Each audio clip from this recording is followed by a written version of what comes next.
Olá pessoal, tudo bem? E aí, aquele salve de sempre aqui do professor JJ, né? Vocês aí que são alunos do quarto ano, a gente está aqui para mais uma aula de geografia.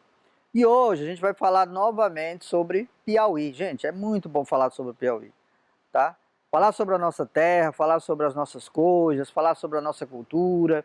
E hoje não vai ser diferente, a gente vai continuar falando em algumas aulas sobre o nosso estado e também sobre a nossa capital Teresina, ok? Vamos lá, o que a gente tem para hoje? Olha só, formação histórico-territorial do Piauí. Quando eu digo histórico-territorial, eu estou me referindo à ocupação, certo, desse território no decorrer da história. Bom, aí você pode perguntar, professor, mas o Piauí não foi ocupado de uma vez? Não, tá? Houve todo um processo de ocupação. Nós já estudamos isso aqui, como é que foi, como é que se deu isso, tá? E aí eu sempre chamo a atenção dos alunos que estão aí do outro lado assistindo às aulas. Gente, você não pode perder uma aula, porque quando você perde uma aula, seja de geografia, seja de história, ou mesmo de outra disciplina, o que que acontece? Você acaba perdendo todo aquele contexto seguinte, porque as aulas elas são sequenciadas. Então, se você perde uma, provavelmente você vai perder o pique da meada da outra, que vem logo depois, tá bom? Então, formação histórico-territorial do Piauí é a nossa temática de hoje. Tá vendo aqui, ó, esse mapa? Isso aqui é uma digital. Ó. Então, quem foi que colocou a digital aqui? Quais foram as pessoas, os grupos que colocaram a sua digital para essa constituição do estado do Piauí, em termos de território? Vamos lá ver então. Nossa habilidade de hoje, perceber a influência de diversas culturas na produção das diferentes paisagens piauienses. Bom, quando a gente fala sobre isso, a gente tem uma amplitude, a gente tem uma grande vastidão, área de conhecimento aqui, mas a gente vai tentar limitar e perceber algumas, ok? Tentar entender algumas. Vamos lá. Olha para essa foto. Isso aqui, gente, se retrata, são diversas imagens da cidade e do estado do Piauí. Aqui nós temos o Teatro 4 de Setembro, o Palácio de Karnak, né? A Ponte Metálica. Aqui nós temos uma vista panorâmica de Teresina, aqui a vista da Ponte Estaiada, muito bonita essa foto. E aqui você tem outras, por exemplo, aqui como lá no Puti Velho, o Marco do Cabeça de Cuia, que é uma das nossas lendas aqui genuinamente piauienses. Então, será que sempre foi assim? Será que essa Teresina aqui sempre foi desse jeito? É claro que não, né? No passado, Teresina não era dessa forma. Como não vai ser daqui a 10 anos, como não vai ser daqui a 20 anos. Por quê? Porque as cidades mudam. As cidades elas acabam se tornando mais modernas. De certa forma, a tecnologia vai avançando. Então, essas cidades vão também se adaptando. Será que sempre foi assim? Praça Nossa Senhora das Graças, em Parnaíba, que é a igreja, tá? E aqui, por trás da igreja, fica o Colégio Nossa Senhora das Graças, que é da mesma congregação aqui das irmãs que dirigem o Colégio Sagrado Coração de Jesus. Então, esse Colégio Nossa Senhora das Graças é um patrimônio histórico, tá? Está localizado no centro de Parnaíba, e logo aqui tem a Praça Nossa Senhora das Graças, e aqui você vê a igreja. Essa igreja, gente, foi uma das primeiras igrejas construídas aqui no estado. Então, nós já temos um patrimônio riquíssimo aí. Qual a diferença entre esses dois mapas? Esse e esse. Visivelmente a gente percebe, né? Você poderia dizer, não, professor, esse aqui não tem nada. Está subdividido, mas não tem nada nele, não tem nada escrito. Exatamente. Esse aqui você já tem os diversos municípios, são 224 municípios, que constituem o estado do Piauí. Ok? Então, aqui você vê a diferença. Aqui você vê um mapa zero, sem nada. Então, imagina que isso aqui fosse uma terra sem ninguém. E aqui você já tem os 224 municípios em que você tem aí mais de 2 milhões de pessoas vivendo aqui, inclusive aqui na capital Teresina, tá? Piauí é uma das 27 unidades federativas do Brasil, ou seja, o Brasil hoje, ele aglomera, ele tem 27 estados, que a gente chama de unidades federativas. Localiza-se no noroeste da região nordeste. Gente, Imagina a Rosa dos Ventos. Se você olhar a Rosa dos Ventos, ela tem norte, sul, leste e oeste. Entre o norte e o oeste, você tem o quê? O noroeste, que é exatamente onde fica o estado, fica localizado o estado do Piauí. Limita-se, ou seja, ele faz divisão, tá? Com 5 estados, Ceará e Pernambuco a leste, e aí lembra aquela história que a gente já fez, né? Norte, sul, leste e oeste, tá? Bahia a sul e sudeste, Tocantins a sudoeste e Maranhão a oeste, tá? Então, é só você esticar as mãos e ver oeste, leste, norte, sul. Entre um e outro ficam os pontos colaterais. Tem uma população de 3.264.531 habitantes. Então, se a gente for contar, é muita gente. Sabendo que Teresina é a cidade, é a maior cidade, até porque é a capital, é uma cidade hoje que tem 895 mil habitantes, segundo o último censo. E aqui você tem imagem da população de São Pedro do Piauí, em manifestação pela morte de um professor que aconteceu no dia 3 de 10 de 2017, tá? Então você vê aqui, ó, é uma cidade, pequeno município do estado do Piauí. E agora, gente, olha essa foto aqui. Aqui a gente entra naquele contexto de como é que foi a formação histórico-territorial do Piauí, ou seja, a ocupação do estado.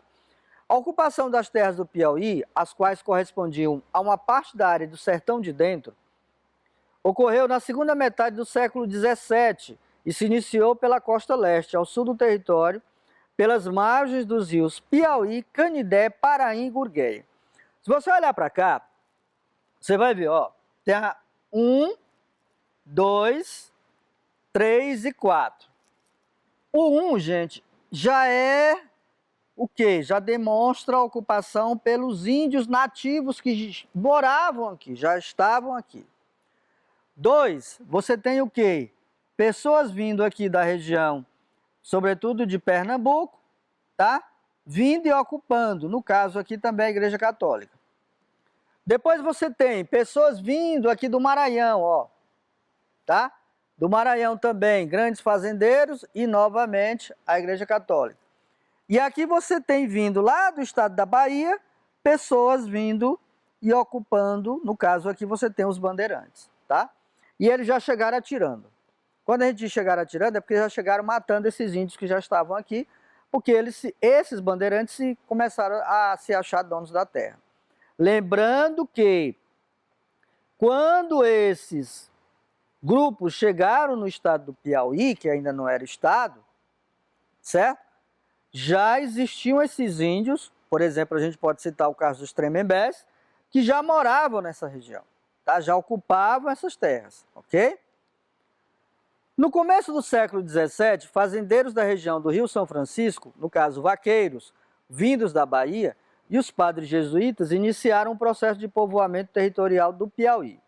Aqui você tem, ó, essa imagem aqui, essa mesma que tem aqui, ó. Ela é um resquício dessa aqui, ó, tá? Então você tem essa imagem, o quê? Aqui os índios, o primeiro contato, fazendeiros, lavradores e bandeirantes que ocuparam o estado do Piauí, né? Vindo exatamente ali da Bahia. A ocupação do território do estado do Piauí foi realizada principalmente por pequenos agricultores, investidores e vaqueiros baianos que instalaram as primeiras fazendas de gado próximas aos cursos d'água da bacia do rio Parnaíba. Bom, aí você pergunta, professor, mas por que as margens do rio Parnaíba? Nós já falamos disso aqui, gente. Aonde tem água, tem vida. A água ela é essencial para a sobrevivência dos povos, tá? Então é por isso que você vai pensar que grande parte das cidades que nós temos hoje no estado do Piauí, elas ficam margeadas, ou seja, ficam às margens dos rios Puti e Parnaíba. Exatamente porque foi ali onde nasceu a cidade por uma necessidade de sobrevivência. Bom, assim surgiram as primeiras vilas que ficaram caracterizadas pelas enormes distâncias e desconexões entre as mesmas. Olha só aqui, ó. Gente, isso é a imagem de uma pequena cidade localizada bem no extremo no interior do Piauí, tá? Aqui por volta da década de 30, 40. Olha só como é que era.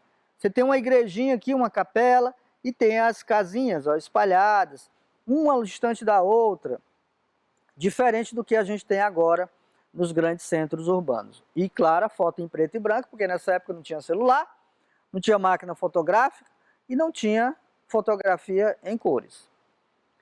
Bom, no Piauí, há vestígios da presença do homem que datam de até 5.000 anos. Estes estão presentes no Parque Nacional de Serra da Capivara, na Serra das Confusões, em 7 cidades. Olha só, isso aqui são sítios arqueológicos, ok? Quando a gente fala sítios arqueológicos, não é aquele lugar onde você encontra manga, no caso aqui, né? Manga, laranja, caju, pitomba, não. A gente fala sítio arqueológico, esses locais aqui, ó, tá? Onde você tem essas diversas pinturas feitas pelo... A gente imagina, né? E há comprovação disso, de que isso aqui foi feito pelos primeiros habitantes da América há mais de 30.000 anos. Exatamente.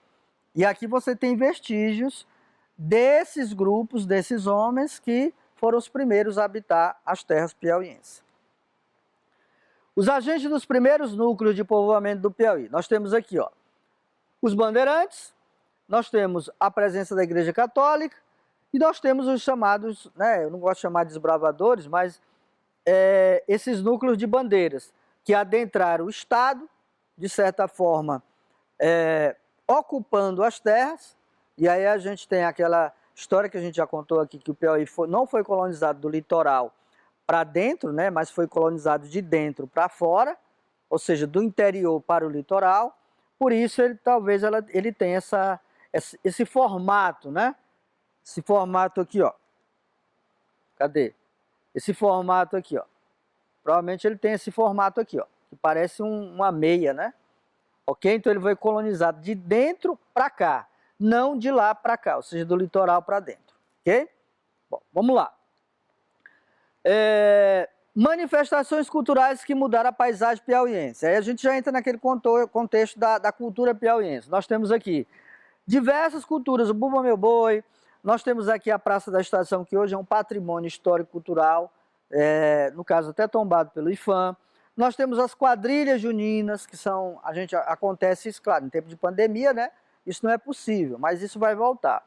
E aqui nós temos o reizado, tá? Reizado, maracatu, nós temos o maracatu piauiense, nós temos o Bumba Meu Boi piauiense, que alguns pensam que é uma tradição específica lá do Maranhão, mas não é, o Piauí também tem seu Bumba Meu Boi. E aqui, gente, uma foto bem interessante. Eu tenho muito orgulho de falar dessa foto, porque eu sou daqui de União. Isso aqui é uma foto dos vaqueiros de União. Eles são muito conhecidos, hoje também é um patrimônio, já foram reconhecidos até pela Câmara dos Deputados, ok? Então, o vaqueiro é figura presente desde a colonização do Brasil. Da Batalha do Genipapo, cerca de 400 vaqueiros piauienses perderam a vida pela luta da independência. O vaqueiro é o herói do sertão e suas tradições devem ser exaltadas e preservadas. E aqui tem, ó, um grande vaqueiro que já é falecido, chamado Chico Teófilo, tá? Ele é natural de União, inclusive é um parente meu, porque eu sou natural de União. E aqui você tem, nessa época aqui, ele comandava a Associação dos Vaqueiros, que todos os anos, nos festejos de São Raimundo Nonato, que aconteceu agora em agosto, né? Eles se apresentam e a Noite dos Vaqueiros lá em União é a noite mais comemorada, é a noite mais festiva, tá bom? Então, lembrando isso aqui, lembrando que isso aqui, ó, bem aqui atrás tem a Igreja Nossa Senhora dos Remédios aqui em União. Bom, reizado no município de Boa Hora, Piauí. Gente, é muito bom falar disso. Isso aqui é uma tradição cultural que prevalece ainda no Estado, embora com todas as tecnologias e modernidades, mas ainda prevalece. O reizado é de origem egípcia, considerado uma festividade profano-religiosa. Todos os anos, o município de Boa Hora, localizado a 156 quilômetros de Teresina, transforma-se de 31 de dezembro até 6 de janeiro, período em que se celebra os 3 Reis Magos. Olha só, para quem não sabia, quais são os 3 Reis Magos? Gaspar, Baltazar e Belchior, tá?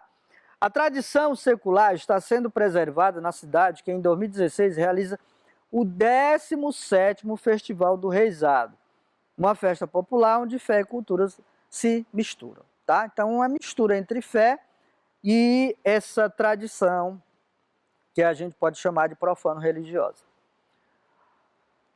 A arte rupestre piauiense é um elemento transformador e é a junção da pintura, escultura e arquitetura, que é um meio de se preservar a cultura de um povo, de valorizar o passado sem alterá-lo. E aqui, novamente, você tem sítios arqueológicos, desenhos. Você olha assim e diz assim, professor, mas isso aí é um desenho? Se não é feito por criança, bom, quem sabe? Até hoje não foi provado, tá? Se esses desenhos foram feitos por crianças, provavelmente pode ter sido. Mas as pesquisas avançam, então vai chegar um tempo que a gente vai descobrir, pelos historiadores, pelos arqueólogos, pelos antropólogos, que quem realmente fez isso aqui, tá? Lembrando, gente, que essas pinturas elas têm milhares de anos, tá? Então, cada vez que a gente se aprimora nas pesquisas, a gente consegue descobrir mais coisas do que aconteceu no passado. Quadrilha! Tá vendo aí? Ah, a saudade das quadrilhas do tempo tradicional, aquelas quadrilhas de Luiz Gonzaga, né? Hoje misturaram muita tecnologia, muita modernidade. Aquelas quadrilhas que tinha Caminho da Roça, né? Muito bom. A quadrilha dança típica das festas juninas piauienses é carregada de referências caipiras e matutas, mas sua origem vem de muito longe. A quadrilha, o quadrilha, surgiu em Paris no século XVIII, como uma dança de salão composta por 4 casais. Era dançada pela elite europeia e veio para o Brasil durante o período da regência, por volta de 1830, onde era febre no ambiente aristocrático. Eu aposto que vocês não sabiam que a quadrilha tem origem francesa, né? Aposto que vocês não sabiam disso. Então, tá aí, ó, por isso que diz, né? Estudar geografia também é cultura e a gente fica cada vez mais sabido, né? Bom, essa dança tem origem, olha para cá. Roda de São Gonçalo. Essa dança tem origem portuguesa, mas é dançada tradicionalmente em diferentes estados do Brasil, havendo diferença da região para região. Antigamente, a dança de São Gonçalo acontecia no interior das igrejas, sempre em 10 de janeiro, data da morte do santo homenageado, ou seja, São Gonçalo, que faleceu no ano de 1259. A tradição veio para o Brasil no início do século XVIII e foi trazida pelos fiéis de Santo Amarante. A minha avó dançava isso aqui todas as vezes no dia 10 de janeiro, quando tinha os festejos de São Gonçalo.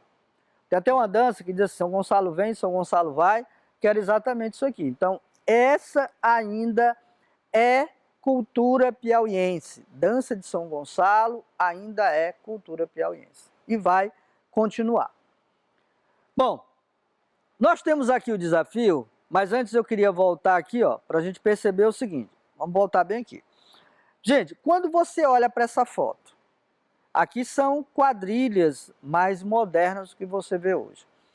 A pergunta que eu faço é, qual a relação que tem, por exemplo, uma dança típica dessa, chamada quadrilha, com a cultura piauiense? Geralmente a gente pensa que a cultura da quadrilha, né, ela está relacionada somente às festas juninas. Mas não é não, tá? Não é bem assim não. Existem diversos lugares do Brasil que eles fazem essas danças, ok? Fora do período junino. Fazem normalmente. Então, você vai lá no Rio Grande do Sul. Então você tem danças típicas específicas do Rio Grande do Sul. Você vai, por exemplo, ali na região sudeste. Você tem danças típicas específicas da região sudeste. Assim como a região sul. Assim como a região centro-oeste. Então, a quadrilha, ela não é somente, claro, a gente pode dizer, a quadrilha é tipicamente festejada e ela aparece mais nos festejos juninos? Sim, mas não é somente nos festejos juninos, ok? Então, a quadrilha faz parte da cultura piauiense. Outra, não podemos esquecer isso aqui, tá? A Serra da Capivara, todos os anos, passa por problemas.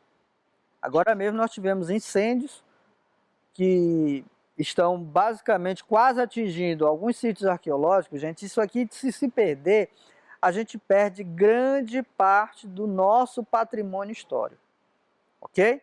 Então, preservar a Serra da Capivara hoje é um elemento importante. Todos os anos a gente vê problemas em relação à questão da manutenção do parque, como é que fica, a professora Niede Guidon, que foi quem instituiu, que criou, que levou isso aqui, ela coloca as mãos na cabeça, hoje não pode mais cuidar do parque, né, porque ela já está, de certa forma, já com a idade avançada, mas isso aqui tem que ser preservado, isso aqui é um patrimônio histórico mundial da humanidade, tá? Então, não podemos esquecer isso. Caso você queira depois saber mais, eu recomendo, vá lá no YouTube, ou então você procura o site do IPHAN, tá? IPHAN, não é com F não, é com PH, tá? É IPHN. Então você procura lá, IPHAN, que tem um documentário só sobre a Serra da Capivara, um documentário de 13 minutos, falando só sobre a Serra da Capivara. Recomendo, para você ficar cada vez mais sabendo o que é a cidade de São Raimundo Nonato e, sobretudo, o que é o Museu do Homem Americano, que está lá, e o que é a Serra da Capivara como um todo, ok? Recomendo, vá lá no YouTube, pesquise. Cada vez que a gente pesquisa, a gente consegue aprender cada vez mais. E aqui nós temos o Bumba Meu Boi. Eu estou recapitulando algumas manifestações culturais, porque a nossa aula de hoje é exatamente sobre isso. Então você tem o Bumba Meu Boi. E aí há uma espécie de briga constante, né? Briga no bom sentido, entre o pessoal do Maranhão, entre o pessoal da Paraíba, entre o pessoal de Pernambuco, porque alguns dizem que o Bumba Meu Boi, ele é genuinamente, tá? Uma manifestação cultural do Maranhão. Só que no Piauí também nós temos o nosso boi. Nós temos a nossa tradição cultural, que é cantada e dançada visando isso. E a gente já sabe. Caso vocês queiram, não vou contar aqui, eu vou deixar a pontinha de curiosidade. Caso vocês queiram saber como é que se originou a dança do boi, recomendo também ir lá no YouTube, tá? Vou só dar um spoiler aqui. Fala sobre a paixão entre um casal, tá? Certo? Entre namorados. Então, a partir daí você vai lá e pesquisa, mas eu vou dar esse spoilerzinho. Fala sobre a paixão entre um casal, tá bom? Então você vai lá, pesquisa que você vai encontrar, e é bem curioso você saber como se originou a dança do boi, tá bom? E por que que no final, em alguns locais aqui no Nordeste, ele acaba falecendo, né? Ele morre. Outros locais não, ele permanece vivo. Então você vai descobrir por que tem esses detalhes aí, que é bem importante a gente saber esses detalhes em relação ao Bumba Meu Boi. E aqui eu não poderia deixar de falar, né? Novamente, eu estou até suspeito para falar sobre os vaqueiros do Piauí, né? Ou os vaqueiros de união, como alguns chamam. Então, é bem interessante isso aqui. E aí vocês devem estar olhando e dizendo assim, professor, mas me diga uma coisa, que roupa é essa que eles estão vestindo? Gente, isso aqui é roupa característica dos vaqueiros. A gente tem que lembrar, eu esqueci de falar disso, os vaqueiros são aquelas pessoas que montam em cavalo para correr atrás de boi, para pegar boi perdido no pasto, tá? Para trazer o boi de lá. Então, eles têm, por exemplo, que enfrentar aqueles matos. Por exemplo, lá no interior tem uma árvore chamada unha de gato. Tem muita no interior do Piauí.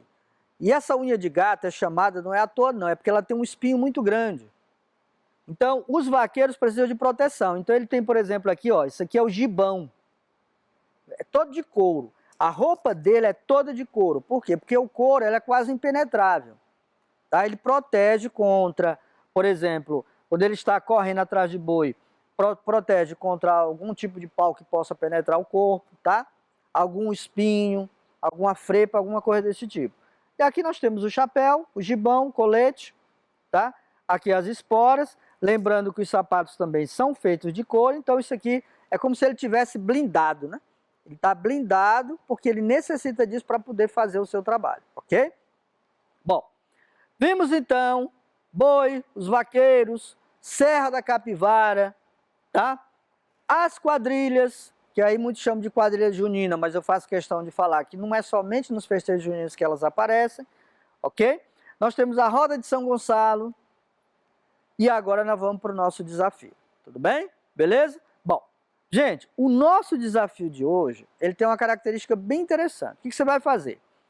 Que tal fazer uma entrevista com seu avô, sua avó, seu tio, ou alguém que mora com você, que já tenha vivido um pouquinho mais, tá? Que conheça um pouco da história de sua cidade. Por exemplo, eu sei que aqui, muitos dos alunos do 4º ano, eles vieram do interior. Vieram para cá para estudar, para uma necessidade mesmo, tá? Muitos estão na zona rural. Então, que tal você fazer uma entrevista para ele, com seu avô, com sua avó, com um tio, com alguém da sua família, que possa falar sobre a cidade, a sua cidade de origem. Ah, professor, mas eu nasci aqui em Teresina. Tudo bem, então vai falar sobre Teresina. Como era Teresina, certo? Peça que falem como era a cidade, as ruas, as praças, as casas antes da modernidade dos dias de hoje. Não esqueça de fazer um roteiro de perguntas. Então, o que acontece? Quando você vai fazer uma entrevista, primeiro você faz um roteiro de perguntas, que são as perguntas que você quer fazer para ele. Quantas questões? Pode ser 10? Pode. Pode ser 5? Pode. Pode ser 1? Pode. Você tem que deixar ele falar. Então você diz para lá, o professor Jota pediu para fazer uma entrevista com o senhor. Sente bem aqui, vamos lá. Como era a cidade? O senhor morou aonde? O senhor é de onde? Não, eu sou de Teresina. Como era a cidade no seu tempo lá? Ah, por volta quando o senhor nasceu, quando o senhor era menino. Como era a cidade? Ele vai contar e você vai anotar. Aí você vai ter a história da cidade, que pode ser de Teresina ou da a cidade de origem dele, contada por ele mesmo. Ok? Aí você vai ter o que a gente chama de história oral. Você vai ter a história da cidade contada pelo seu avô, pela sua avó, por algum parente da sua família. Isso é muito bom, gente, porque isso acaba fazendo com que a gente perceba que as coisas mudaram e que vão continuar mudando. Então, muitas coisas que a gente tinha no passado deram origem ao que a gente tem hoje, ok? Então, isso é extremamente importante. Faça a entrevista. Professor, preciso compartilhar com alguém? Se você quiser. Você pode trocar figurinha lá com seus colegas, né? Bota a entrevista lá, mas depois você pode mostrar para o seu pai, para sua mãe, para alguém da sua família que você fez. Tá? Eu tenho muitos alunos que fazem esse tipo de entrevista, é muito bom, ok? Beleza? Gente, terminamos por aqui, infelizmente. Mas, próxima aula, temos outra aula, temos mais aula. Vamos continuar por aí com as aulas do 4º ano, tá bom? De geografia. Tudo bem? Abraço a todos. Não esqueça, perdeu alguma aula? Vai lá no YouTube, com o link você assiste a hora que você quiser. Beleza? Tchau, tchau. A gente se vê na próxima aula.